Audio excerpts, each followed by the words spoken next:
The great American writer Flannery O'Connor wrote a story called Parker's Back. It takes place in the Deep South, where O.E. Parker and his wife, Sarah Ruth, live in a rundown shack. Sarah Ruth constantly nags her husband about his lack of religion. She also despises the tattoos that decorate his body. One day, in a stumbling effort to improve his relationship with Sarah Ruth, Parker decides to have a large picture of Jesus tattooed on his back. When he returns home and displays his back to Sarah Ruth, she gives no sign of acknowledgement. "Don't you know who it is?" asks Parker. "It's him, it's God, on my back." Sarah Ruth snarls belligerently, "God don't look like that. He's a spirit, and no one's ever seen his face." Parker groans. It's just a picture." "Idolatry," screams Sarah Ruth. Then she grabs a blunt instrument and she begins beating Parker savagely across the back. Flannery O'Connor concludes her touching story by saying, Parker sat there and let her beat him until she nearly knocked him senseless, and large welts had formed on the face of the tattooed Jesus on his back. Then he staggered up and made for the door. Later, when Sarah Ruth glanced outside, her eyes hardened even more. There was Parker leaning up against a pecan tree, crying like a baby. His tears were not from the savage beating, though. They were from the fact that Parker now realized there was nothing he could do to please his self-righteous wife.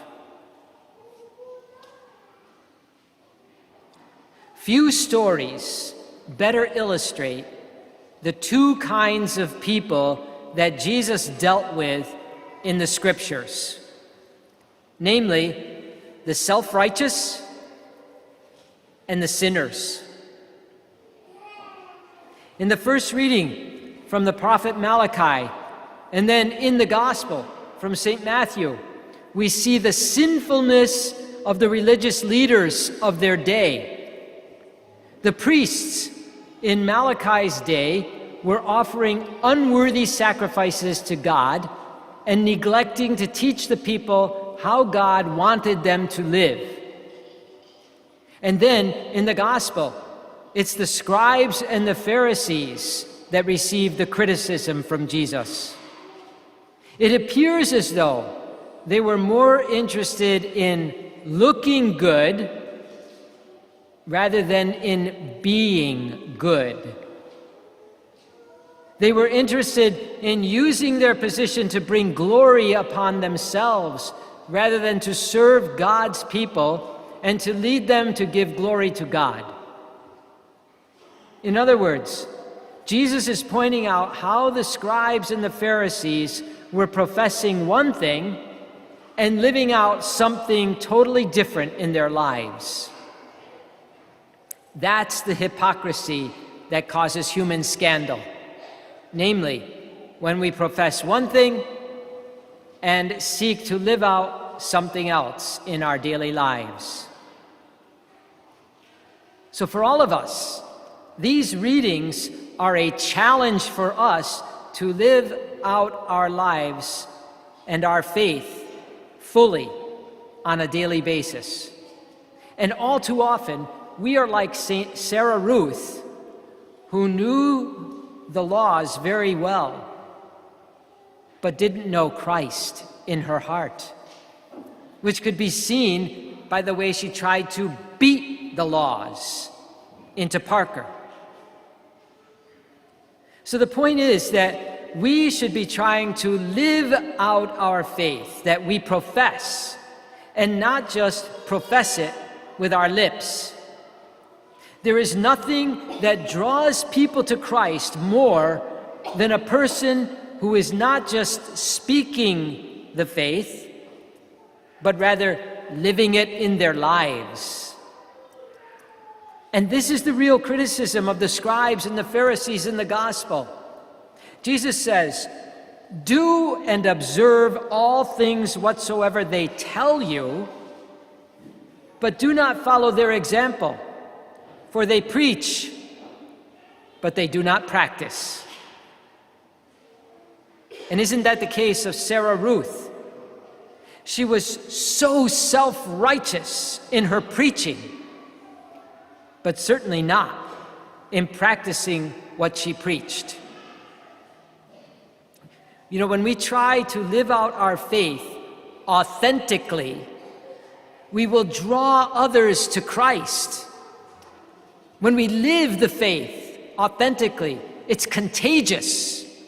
People want on board. And this is what St. Paul was talking about in our second reading in his letter to the Thessalonians. He says this, "With such affection for you, we were determined to share with you not only the gospel of God, but our very selves as well." In other words, he was not just preaching the gospel, but his very life was revealing the gospel message. In a certain sense, Parker was doing a better job of revealing the gospel message than Sarah Ruth, who might have said the right words, but didn't live them in her life. You see, the success of St. Paul was not so much the power of his preaching, but the depth of love. St. Paul was not just teaching them or preaching at them, but he was getting to know them.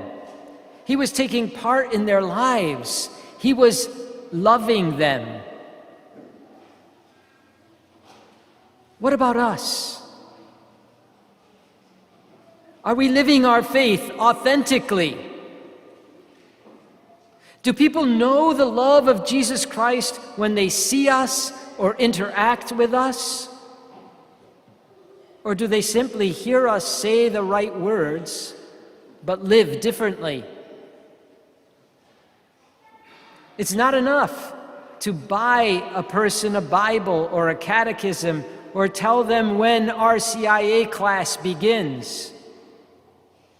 If we want to truly draw them to Christ, we have to be willing to give of ourselves in love.